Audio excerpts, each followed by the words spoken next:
1, 2, 3, go! 1 liter, 2 liter, 3 liter Indian, 4 liter, 5 liter, 6 liter Indian, 7 liter, 8 liter, 9 liter Indian, 10 liter Indian, more singers. Kami mahirap din. Kahit na babae, pwede dito maghanap buhay. Parang magkasakit ang mga anak ko, Lang yung mga facilities, kulang ang mga libro. Yung pag-asawa ng mga 14 lang ako.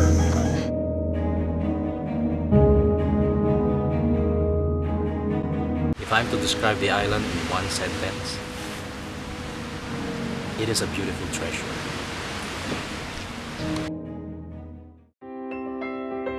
The city of flowers, the city of beautiful people with a culture of variety that is full of mysterious beliefs yet fascinating traditions. Zamboanga, a city of wonderful and enchanting sceneries that can show you what it's like living in the past in a modernized and well-preserved era.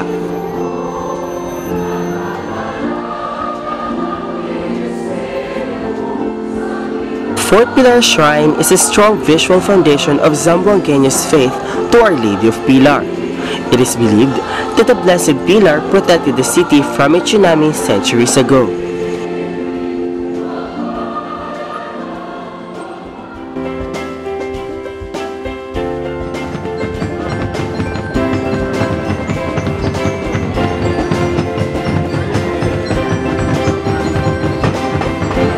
Graceful dances, heartful beats.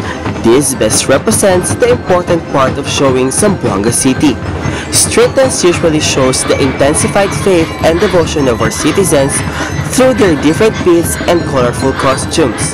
Together, they showcase their deep devotion to Our Lady of Pilar.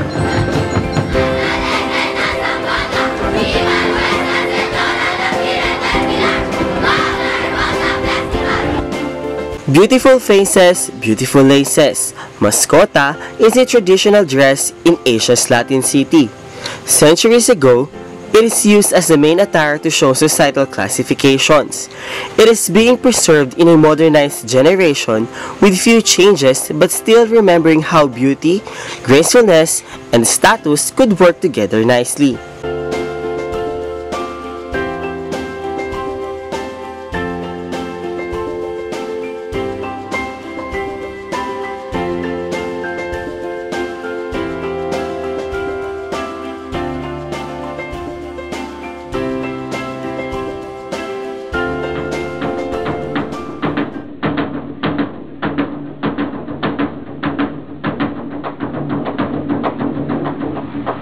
Breathing the uncertain waves with a paddle of hope and visual ideas on how to move forward as they keep their identities protected and preserved. Colorful Vintas best represents the majestic city of Zamboanga.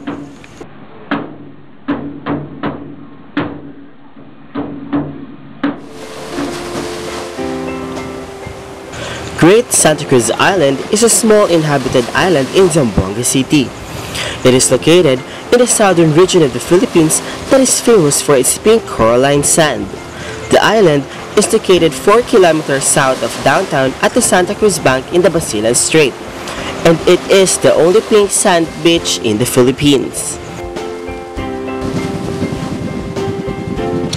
Santa Cruz Grande was formerly uninhabited since it was the traditional burial grounds of the Sama Dilaut. They are the ocean-going Sama Dilaut, which refers to the ocean.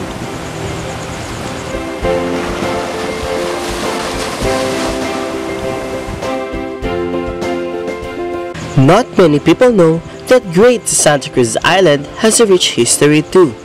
It was first inhabited by the Subanans, then followed by the Badjaus. There is a Badjao village near the mangroves and an old Badjao cemetery, which is walking distance from the main beach. There are a few graves marked in the traditional Badjao manner. It is an interesting sight if you are into indigenous culture and history.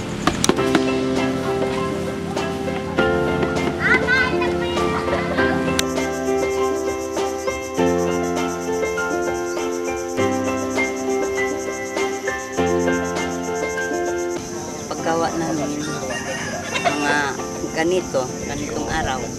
Tapos makuha yung mga isang buwan bago mag-cut. Tapos ikadalawang buwan, harvest namin. Tapos ano po ba yung mga nagagawa dyan? Alisan yung yung lumot ganito oh. Tapos ikat namin. Tapos itanim. Kung malaki na, ikat na naman. Tapos kung marami na, i-harvest namin. Kung malaki na siya. Mas ilang taon na po ba kayo dito sa community? Tagal na, iwan ko kung hindi ko na alam kasi matagal namin mga tagal na ba? Bata pa po kayo, dito na po Oo. kayo. Tapos dito na ako nakaasawa, dito na ako naka-apply. Ang mga anak ko mayroon na mga 30 plus.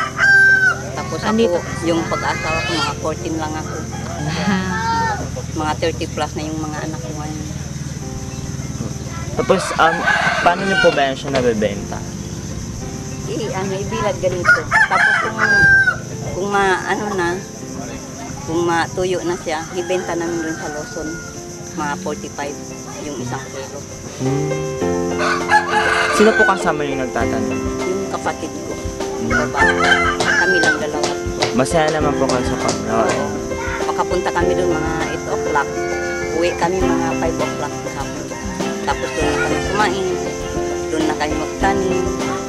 Namin lang kung yung dagat na uwi na.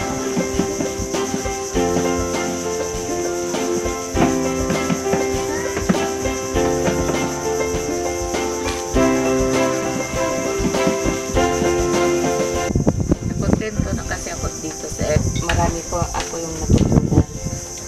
Halimbawa yung paghanap buhay, kahit na babae pwede dito maghanap buhay. Kasi hindi mabigat man. Katulad ng pagkuha ng mga crabs, kahit babae pwede yan. Pero depende na yun sa kaya, kahit na babae. Mayroon kasi yung mga babae na hindi nila kaya.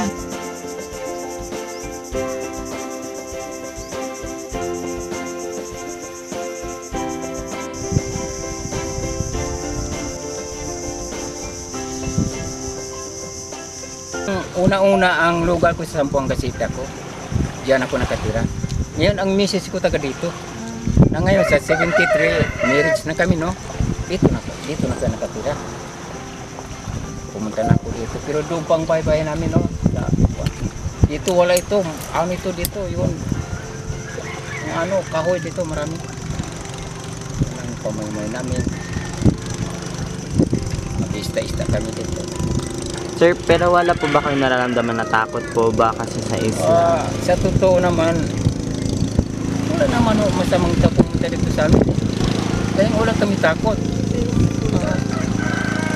Wala kami takot sa ano-ano na. Yung mga pirata o mag-uudap, no? Wala naman. Hindi naman sila pumunta dito. Baka dyan na naman sa laot mayroon. Pero dito sa amin wala. Masaya naman po kayo dito? Oo, masaya wala. Kasi dito na dumami ang anak ko, yung mga pamilya ko. Taga dito na kami talaga nakatira.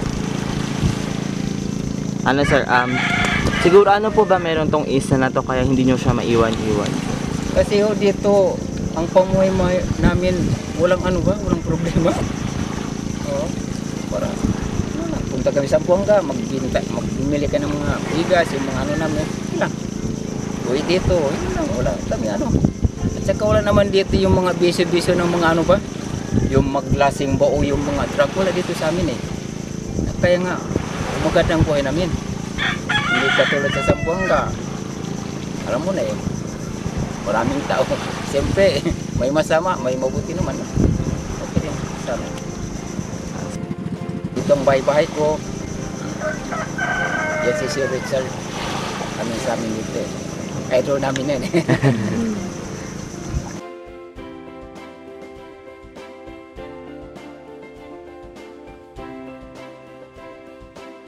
Ito ang buhay ko kasi yung mga agalaga dito ng agalaga.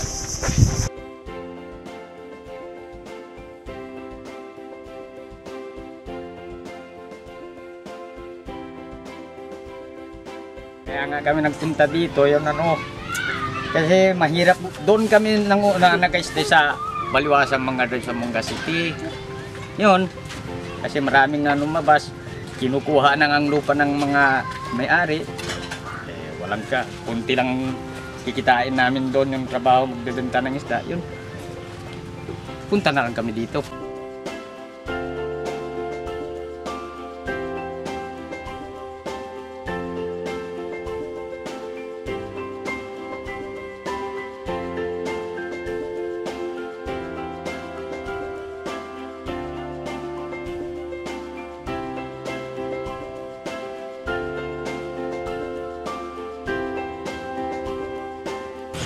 Responding to the expressed need of the families in the island, in 1989, Silsila built a school there for the children. It is the only school operating there, running classes from kindergarten to grade 6. It is also recognized by the Department of Education. The small community of Santa Cruz is predominantly Muslim. The island can only be reached by crossing the sea from the mainland in a small boat. Without Silsila School in the island, the children would have to cross the sea every day to attend classes on the mainland.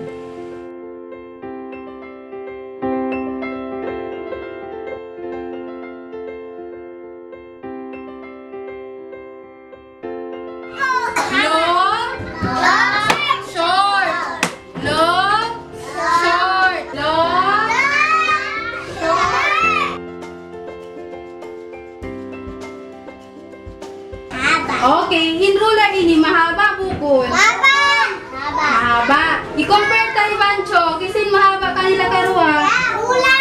Okay, in ruler. Para matulungan ko yung mga magulang ko. At para paglaki ko, magkaroon ako ng trabaho na maganda. Ano yung pangarap mo? Maging nurse. Bakit mo gusto maging nurse? Para magkasakit ang mga magulang ko, pwede ko silang ipagamot. Tapos, ano yung gusto mong sabihin sa mga teachers mo? Maraming salamat sa pagtutulong nila sa akin.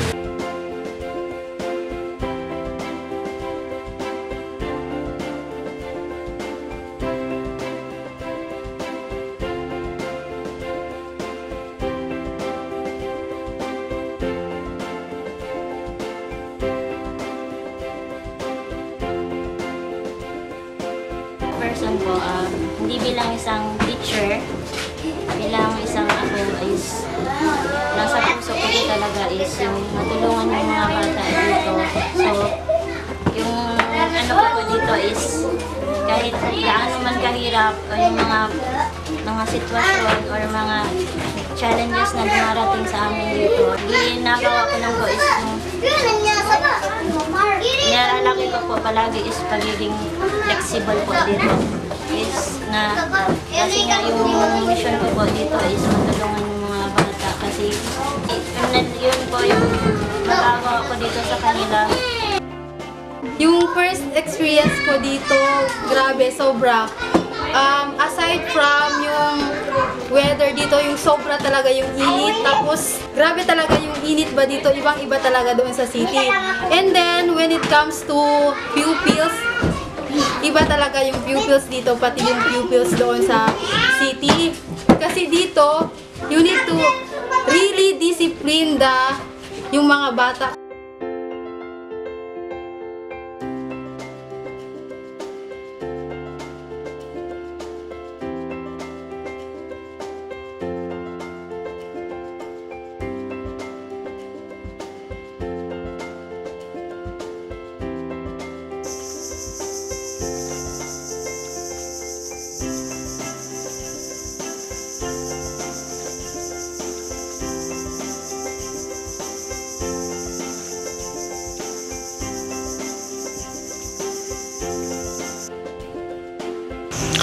The Great Santa Cruz Island has a big mangrove-laden lagoon with a small Badjao village and their increasingly larger burial ground in Zamboanga, Santa Cruz Island. The interior of the island is lushly covered with island vegetation with some flowering trees providing a welcome shade from the near equatorial sunshine.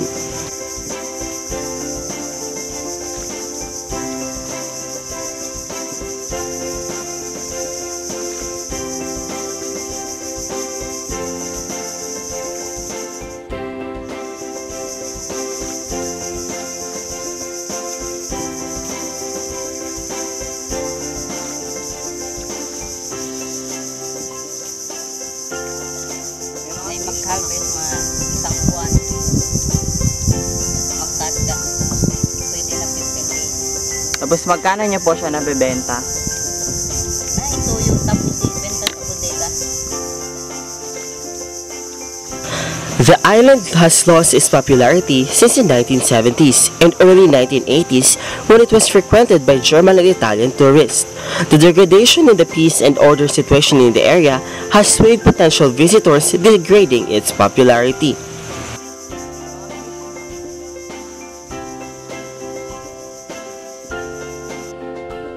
The islands were named Santa Cruz because they lie in the crossroads on the way to Moluccas or the Spice Island when the Spaniards first moved out of the two isles on April 6, 1598.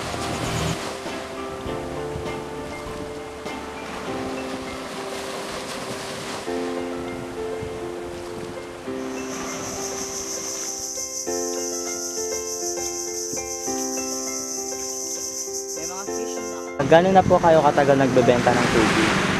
1 year. Saan po kayo kumukuha ng supply ng tubig? Sa Boulevard na lang, sa west. Magkano po yung kuha niyo sa tubig?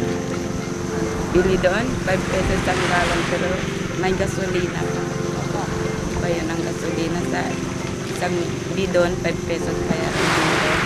Ano na po ba kayo katagal dito sa isla? 10 years. Siguro. Lampas ng 10 years. Pero yun, bata pa ako dito rin ako. Tapos pag-asawa ko doon sa probinsya, sa Tagiti. Tapos nagbalik naman kami dito. Yung dalaga ko, nagpunta ko doon, nag-asawa ko doon. Tapos may anak na kami 4. Yung bunso ko, mga 2 years pa nagpunta na kami dito. Nag-kinder 1 hanggang grade 6 na bunso namin. Dito na kami.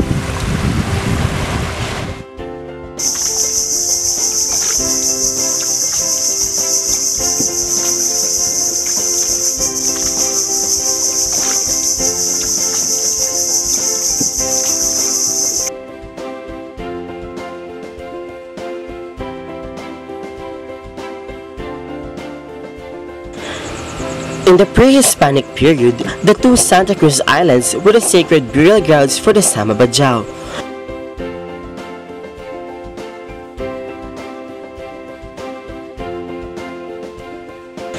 The Sama de Laut are traditionally sea gypsies and houseboat dwellers. Recently, they have been semi-nomadic, often living out at sea for days, weeks, or months, but gradually adopting the lifestyle of their Sama brothers and building their homes on the coastlines of the Philippines and Malaysia.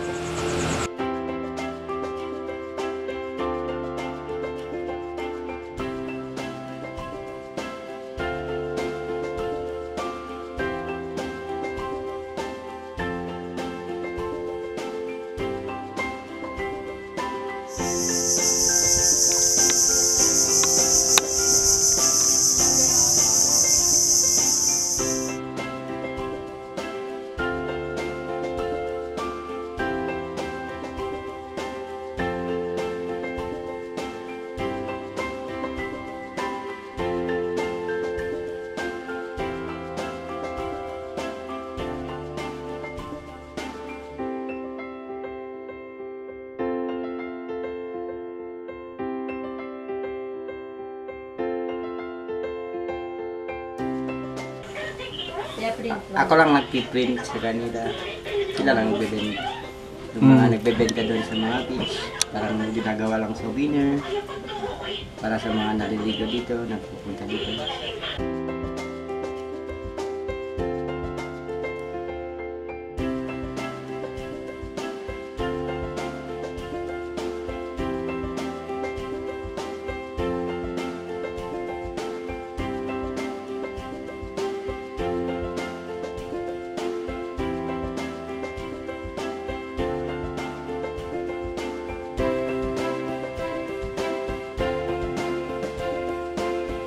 Dito na yung gusto namin, kaya hindi namin maiwan dito lahat-lahat. Tubig lang at saka bigas ang problema dito. Kung ang hanap buhay andito na sa amin, depende sa tao ang maghanap buhay. Kung hindi marunong, kasi andito na talaga sa loob ng bukawan na yan. Maibebenta namin kung may pasahero, punta dito.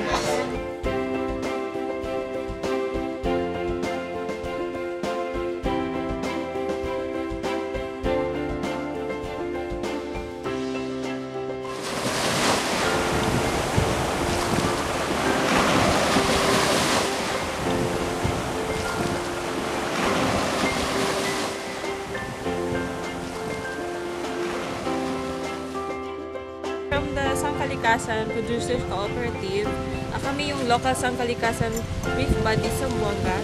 And kami yung may project kami here in collaboration with the Department of Science and Technology that we call it the Coral Restoration Program. So we've been doing this for almost 6 months already, and the development is quite amazing. The experience here in Santa Cruz Island has a big potential in marine ecosystem, and aside from that, this project will benefit to the locals and the tourism industry.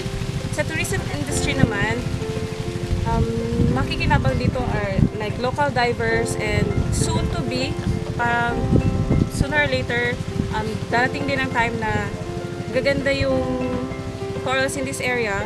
So, some tourist divers can come over to explore Santa Cruz Island, especially on the side of photography. We have also macro and wide angle photography, and also for schools, like for research, they can also try to explore the underwater of Santa Cruz Island.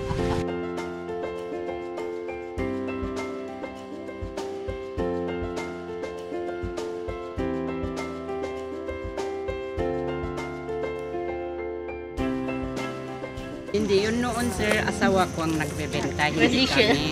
Tapos yun, kasi anak-anak pa ako doon. Ayun noon. Tapos ngayon sir, malaki ng mga anak ko. Kami na naman magbenta. Kasi ayaw na ng asawa namin magbenta. Makatulong din sir, kahit kunti tubo, makatulong din sa amin yung pag-iskola ng mga bata, may bawal na sila. Ayun. Kung may magbili sir, yun yung puunan namin, namin ulit. Tapos yun yung tubo namin yun, nanggastos namin. Lalo na sir sa tubig, mahirap kami dito sa tubig. Araw-araw kami magkuha ng kasi kung punta kami doon sir sa Bolivar, 5 pesos isang bidon. Tapos yung gasolina namin, 60 pesos. Mayroon din magbenta dito sir tubig. Pero isang bidon, 15 pesos din. Na yun sir, ito tumulong kasi asawa ko sir, fisherman, tumulong na ako sa kanya. Kahit nag-aaral ang anak namin yung bali. Isang simana sir, 150 ang bawal. Kaya kung mayroong pasayro, araw-araw ako pumunta dito. Mayroon 50 pesos sir, mayroon 100. Okay lang yun, basta makatulong na ako. The Great Santa Cruz Island has a big mangrove-laden lagoon with a small Badjao village and their increasingly larger burial ground in Zamboanga, Santa Cruz Island. The interior of the island is lushly covered with island vegetation, with some flowering trees providing a welcome shade from the near equatorial sunshine.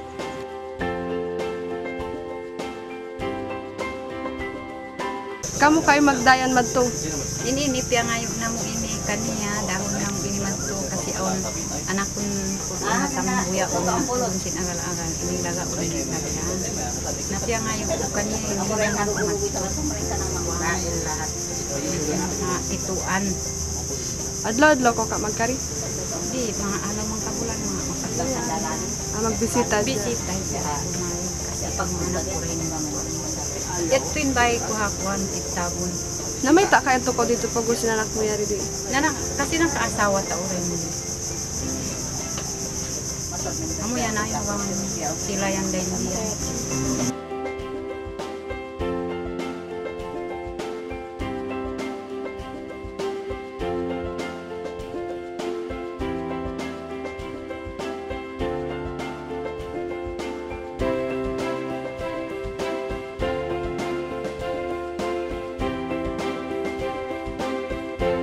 What I have learned from in dealing with the people, actually my learning or the discoveries that I have regarding these people, these friends of mine, it did not come as a goal, as a personal goal, but it came as a part of the responsibilities.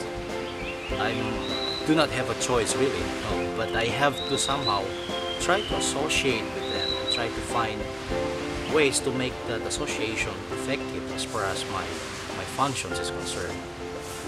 But the thing is, I came to the island not without a background in dealing with community like this. I have had experience before, but it more like it did not change me. There's no transformation that took place, but more like an addition to what I have already learned. You know? It's more like a enhancement of what I've already discovered.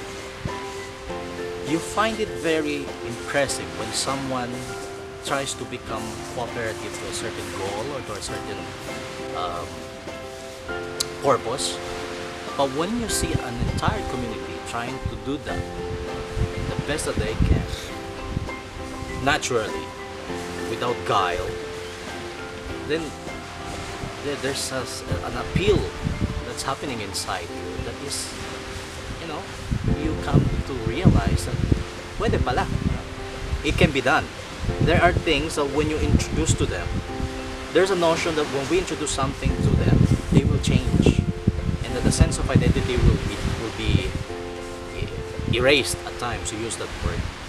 But what I have seen, what I have experienced from this kind of people, this kind of group of villagers, it seems as though that you can actually introduce change and them without, you know, sacrificing the identity, what they are, who they are, how they are. Sabi ko ay dito ay anak buhay namin gusto na yung mag-isda. Ang ulam, higit ka lang dyan, meron na. Sinasunod dito lang kayo sa tabi ng dagat. Isa walang gulo, bilang mga pamilya. Walang relax yung mind namin dito. Sabi wala, matulog lang kami, magnanakaw, wala lahat. Kaya relax talaga. Kahit nga pag may makapunta dito sa amin, gusto ayaw na umuwi. Well, my greatest dream for this island is to be sustainable by itself as an operational entity. But for the people, my greatest dream to see many of them self-reliant also in their own means of the programs that we might be introducing. We have a lot of proposals, we have a lot of things that we would like to put into practice that will help them improve their lives in the process. But ultimately, it would really be my dream for them to realize the opportunity that we offer, for them to take it seriously. I understand their point of views when somehow they would not understand some projects and programs that we would like to introduce because of some experiences, bad experiences from other entities who introduce something that only used them, literally. That would be my greatest dream, perhaps, to see them enjoy the fruit of the opportunities that is offered for this development, tourism development. And I wish also to see them as a community with people who are open-minded, people who are more cordial than they are right now. They're very cordial right now, but more cordial. Not only through the direct dealings, but the way they perceive life. Perhaps my greatest dream is this. For this island to become a treasure to our city. It is already a treasure, but a treasure that is only one way in the process. But I want it to be a two-way process where the people in the village also are benefiting from it. Meaning they can send their children to a better school.